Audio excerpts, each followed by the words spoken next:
So, this is the KSK Invitational Group C, Game 1 between the red Protoss player spawning in the top right-hand side of the map. It is Skeleblade. And his opponent spawning in the bottom left-hand side of the map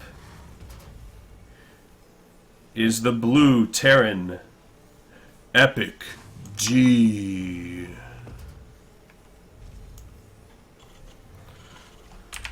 So yeah, guys, this is the day 3. This is the match 1 of day 3 of the Group C stages.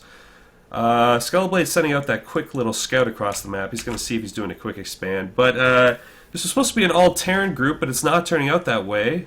We have this Protoss player, Skeleblade, deciding to switch it up at the last second, possibly to try to confuse his opponents and give himself a little bit of an advantage.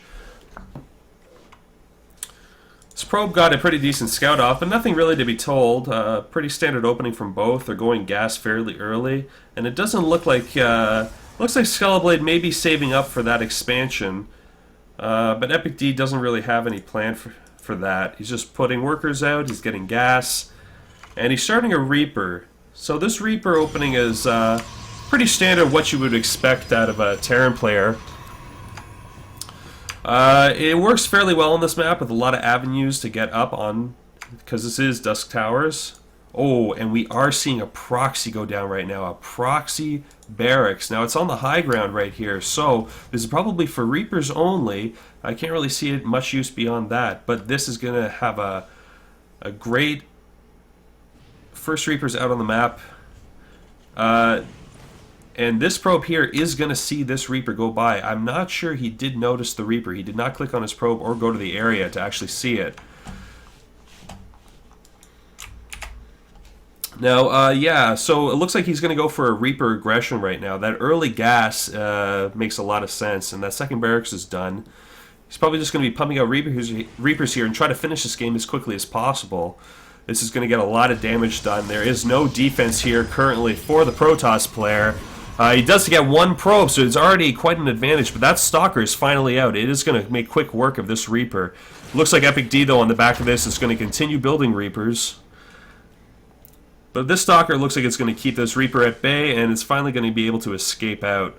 Looks like he's just going to kite around a little bit and actually try to keep the aggression going on this mineral line. These bombs that are dropping are doing a fairly good amount of damage, but the damage isn't consistent, and the Protoss player is able to regen its shields. Now the Reaper makes its way into the base and starts trying to whittle away on that pylon and go back to the mineral line. Looks like EpicD is going for economic aggression, try to get the probes off the line.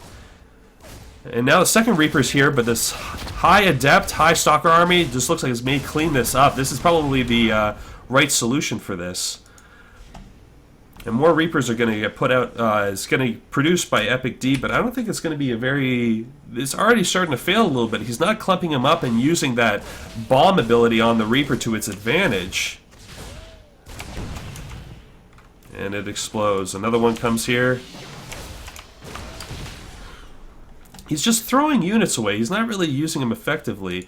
He is getting a reactor on that advanced, the advanced barracks, and there is a little bit of an advantage here for EpicD. He's been concentrating on just building Reapers, and on the back of that, his infrastructure has actually been built up fairly well. He's got this factory down. He does have 2 barracks out on the map, and he has a second factory, so he's double factory. And does have his expansion somewhat saturated already. Meanwhile, on the other side of the map, Skeleblade had to pump out a few extra units, so I guess that Reaper aggression actually worked fairly well for him. The reactor's done, and he's starting to put out a bunch of Marines all the time. Bunch of Marines 2 at a time. Don't know if this is the best solution or the best idea. This reactor is going to get blown up eventually if Skeleblade does finally manage to find it. Now this Mothership Core is going to move out across the map. He's probably going to just catch a glimpse of this. Let's see if he does. He does catch a glimpse of the reactor and the Marines. He does spot it, so he is going to go in right now and start attacking these Marines. Now this Mothership Core will go down if he's not too careful. Looks like his forward advanced base has been found out, and he is going to have to lift off. He loses the 2 Marines and his SCV and does lift off. So his production is actually at an all-time low. Now there was a forward advanced pylon dropped by Skeleblade. And looks like he's warping in. So Skeleblade's moving across the map. You can see this army supply has just got a huge advantage for Skeleblade right now. That Widowmine at the bottom of the map, or bottom of the ramp right here, will do quite a bit of damage, but it's gonna definitely not be enough. Just whittle out a little bit of the shields, and this bunker right here will take out a few of these units, but not as much as he wants.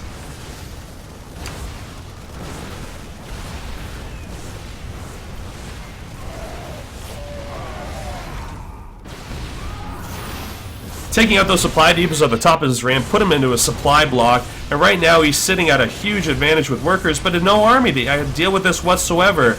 Slowly producing more units, but he's supply blocked everywhere he can. He finally pulls the SCVs off the line to repair the factory, but it's not going to be doing much. The second Widowmine shot goes off, takes out 1 stalker, but the reinforcements at that forward pylon is just streaming in up the ramp. EpicD really doesn't have an answer for this right now. He's going to be able to not do much with this. The 2 Hellions out on the map are not the right solution for this type of army composition that's trying to attack him. Finally gets that tank out. It's got a siege up and get a little bit of an attack here, but they're already on top of the tank. He calls the GG, and it looks like that's it for Game 1. Skeleblade takes Game 1.